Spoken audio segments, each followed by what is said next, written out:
Welkom by Wiskunde met Hildegard. Vandag kyk ons na vraag 8 van die NSS 2024 vraestel 1.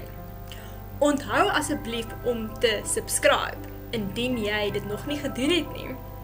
Ok, kom ons begin met die vraag. Hierdie vraag handel oor differentiasie, en dit is by verre een van my gunsteling afdelings in wiskunde. Ok, so by vraag 8, moet ons die afgeleide, 8.1, moet ons die afgeleide bepaal van die gegewe. Hier gaan ons die magsheffing reël gebruik. Indien ons die volgende het, a mal x tot die mag n, dan gaan, en dit is fx is gelyk aan dit, dan gaan die afgeleide f aksent van x gelyk wees aan a mal n, x tot die mag n minus 1. Okay? So die eksponent raak 1 minder, en die eksponent word ook gemaal met die koëffisiënt.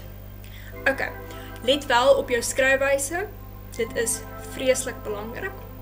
As ons 3x minus 5x kwadraat differentieer, dan gaan ons kry 3, x tot die mag 0, minus 5, mal 2, x tot die mag 1, wat vir ons gee 3 minus 10, x. En dit is ons finale antwoord. Ok, by vraag 8.1.2 moet ons die afgeleide bepaal van g van x, wat gelyk is aan 2 gedeel deur x kwadraat minus die derde magswortel van x tot die mag 7. So ons wil eers dit 'n bietjie mooier skryf, want dit lyk nou 'n bietjie lelik, om die waarheid te sê. So kom ons skryf dit as g van x is gelyk aan 2 x tot die mag minus 2. So ek wil nou geen breuke, geen wortels in hierdie stap hê. Okay, minus x tot die mag 7 op 3. Onthou jou eksponente wette, wat vir jou sê x tot die mag, die mste wortel van x tot die mag n is gelyk aan x tot die mag n gedeel deur m. So dit is hoe ek daai 7 op 3 gekry het.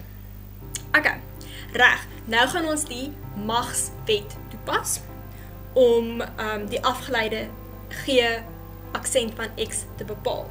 Ok, so g aksent van x gaan dan wees 2 mal minus 2, trek 1 van die eksponent af, so dit raak dan minus 3, minus 1 mal 7 op 3,